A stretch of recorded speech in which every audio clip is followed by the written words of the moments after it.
I love the emotional control and reactivity one. It comes up so much with married guys, especially. I have no idea what the. Did I come up with that one or did you? I'm trying to remember. We were just throwing topics back and forth in chat, so it could have been you, could have been me. Yeah, but the reactivity one. So I'll start on this one quickly. Funny situation. You end up talking with a lot of guys. They'll start talking about their marriage, and then you give them a basic roadmap. Here's some dread. Get to the gym. Start pulling your time and attention away unless she's giving you something that's worthwhile, and stop looking to her for validation. Very simple stuff. Well, easy to explain, but difficult to implement. And then, without fail, the first thing the guys will do is start completely going reactive. I did X, she responded with Y. They treat it like they're figuring out a puzzle. And they always use the same adjectives. Like, for example, when the guy says the girl's having an emotional fight, he'll say, "I calmly suggest." It's always, I gotta say, I said it calmly. I'm like, if you just took a 5-minute berating from your wife, who cares how calm you are? Being a good punching bag isn't how you be stoic, wink, wink. No, that was kind of what I wanted to get into, because I was, I was going through something with a plate a while back where she dropped off my service. Mm-hmm. And kind of my gut feeling was to just be reactive and try to, get her back on the program. But, like, okay, well, first off, I was looking at cutting her loose anyway. Mm-hmm. Number two, she was never supposed to be a plate. She was supposed to be a one-night stand, but she just kept sticking around. Damn her. And number three was that frees up at least one day of the week where I can go out and try and meet new chicks. Mm-hmm. So, and kind of like the reactivity, it's something you see in guys who are inexperienced or do not date a lot, because they hang on the girl's every action and they just respond to it instinctively and instantly. I wonder why you think that is. Well, I just think it's because there's a guy, I think it's called Tom, who does a day game blog, and he sent out a great tweet a while back where he said something like, an average guy will approach like 2 girls a year. He might go on 1 or 2 dates a year, and he might bang once a year or something like that. Imagine a guy who's actively running game who approaches like 10 girls every day, Mm-hmm. goes on a date virtually every day, bangs 1 to 2 new girls every week. And you get so much practice being around women in that context that you've just seen it all. It's like the best thing you can do for your to get your reactivity and your emotional control down is live with a BPD woman for a while. That will fix that shit real quick, because you'll react yourself to death, or you'll just become distant and just become totally non-reactive, where your punching bag thing comes in. But I think that's where a lot of guys make the mistake, because they think emotional control is being emotionally flat. Like, they don't react to anything. It's like, okay, if the girl tells them, "Hey, I broke a coffee cup," you react the same as if she told me, "Hey, I'm 2 weeks late." And that's kind of a big issue with guys who are just learning stoicism. They think, I'm not going to react to anything, and it's more about reacting at the right time with the correct response, but don't do it all the time, because if she knows that she has you on an emotional cat string, you're screwed. Oh yeah, if you got a trigger, she's gonna ping at it. Donovan and I were actually talking about that last week when he was on, where I was mentioning there were certain things that used to set me off in the relationship. So eventually I just stopped reacting to him, because then he goes, "Yeah, like Devin knows, listen, Devin knows what pisses my button. So every time she says that, I just go off into a rage." I'm like, yeah, it's because you do it every time. It's predictable. Well, though, at the time there, we were talking about unpredictability, how you never want to be 100% predictable around your girl, because it makes it more exciting for her, keeps her on her toes, and it's much harder to manipulate somebody when he's not going to react in a consistent way to a consistent stimulus. Yeah, that was kind of what I was getting at with the discussion we had the other day about Fish Girl. Mm-hmm. I'm just going to assume that it smells like a fish market. But anyway, what I was getting at is a lot of the girls need a certain level of excitement and emotion around them, otherwise they go nuts. Like we're kind of built so if we could just have a totally predictable day all the time and just sit around and do whatever we wanted, that would be perfect. No reactivity, no anything, no drama going on around us. Yeah, very relaxing, even keel. When women are not built like that, they need that drama. They need to fuel off it. Oh, 100%. So what that comes down to is you just have to give her some of that. Otherwise, she's going to provoke a fight or she's going to do some shit just to get a reaction from you. And if she can just provoke it, then it's not exciting for her. Then you become a dancing monkey. But if you react and it's unpredictable, like when you call your girl a cunt just randomly, guilty as charged. then it's kind of it's not predictable. Because most guys would not do that in public. Which is weird too. Like, I get not doing it when you're at work and that, but when you're in public surrounded by strangers you're never going to see, like, who cares? Yeah, I don't get it. It's a weird thing. Some guys, they never want anything bad to go down in public. And I get it from like a tribal perspective of you're like 30 people living in a tribe and something happening will ruin your rep forever. And we're still kind of in that mind space, even though you're in a big city with a couple of million people around you.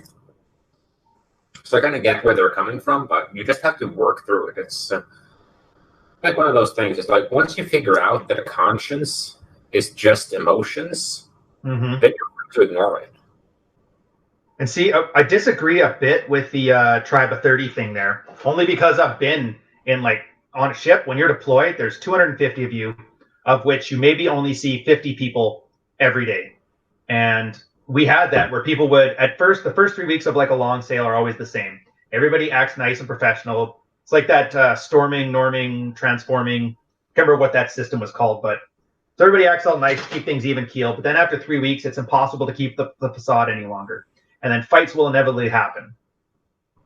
And what happens then is you realize, like, yeah, you fight it with somebody, you yell at them, maybe even get into a fist fight or whatever. But then, all right, now if you're done the fight, now you got to have dinner together because you have half an hour before work, or you have to go work together for the next 8 hours, or you have to go to bed right next to each other, like Bert and Ernie. So I'm wondering if the tribal thing, and at least for my limited experience, if the tribal thing is more of a perversion of it as opposed to like an actual tribal situation where 30 people can have like public temper tantrums and beef, and there's mechanisms to work it out. Kind of rambling here, but you see where I'm going, right? Yeah, but I think that's what we're kind of lacking those mechanisms. And especially today with social media, if you blow up on someone in public, you can risk that shit being on the news or on going viral. Like you saw that bus driver in Chicago who had that obnoxious woman punch him and he just got up and he uppercutted her right there in the aisle. Oh yeah, act like a man, I'm gonna treat you like a man. And, you know, in a normal situation, that would have not gotten any consequences whatsoever, except someone filmed it and it went viral. Yeah, fair point. So that might be one reason why guys don't want to be embarrassed in public. That might be one reason why guys don't want to be embarrassed in public. Like, have you seen a video with the guy on the kiss cam who's obviously in the friend zone, and the kiss cam lands on him and the girl he's with? And he goes for the kiss, and she more or less lands on him and the girl he's with. And he goes for the kiss, and she more or less bolts backwards to get away from him. Oh, there's compilations of that video, man. There's so many of those around. It's embarrassing. Every friend zone who buys tickets around. It's embarrassing. Every friend zone who buys tickets to a Leafs game ends up on that thing. It's like they know, they can see the signs, and they just point the camera right at them. Probably some red pill dude running the camera. What's the matter? I said probably some red pill guy running the camera. What's the matter? I said probably some red pill guy running the camera. Really bored here? I'm going to just blow up this guy's chances that this girl he's not going to get. Just watch this, Stan. I'm just going to end this whole friend zone thing forever. It's like every girl gets her entire orbiter circle blown up. Now at that point, you're making him sound like the hero that Gotham needs, not the one it deserves. That would be a funny thing to do, like a comedy show about it. Like a guy who just goes up blowing up guys in big friend zone. Dude, I would watch that. That would make Saturday Night Live. Guys in big friend zone. Dude, I would watch that. That would make Saturday Night Live relevant again. But I was thinking too. So your emotion control, reactivity. Obviously, guys are really worried about embarrassment. Doesn't that sound a lot like that reputation management thing that you mostly see like girls worrying about? Yeah, for a lot, but it's a lot of the same thing because guys are becoming like bitches. 100%. That testosterone thing. I can't remember if it was a Limitable Man or you or AJ somebody, where they showed that there was like obviously you lose 1% of your testosterone per year after you turn 25. But they were finding a gap, like a 30-year gap, where 20-year-olds today had the testosterone of a 60-year-old man in the 80s. I think I got those numbers right. I'm pretty sure I screwed them up, but that terrified me, man. When you think about that, like, what are the implications there?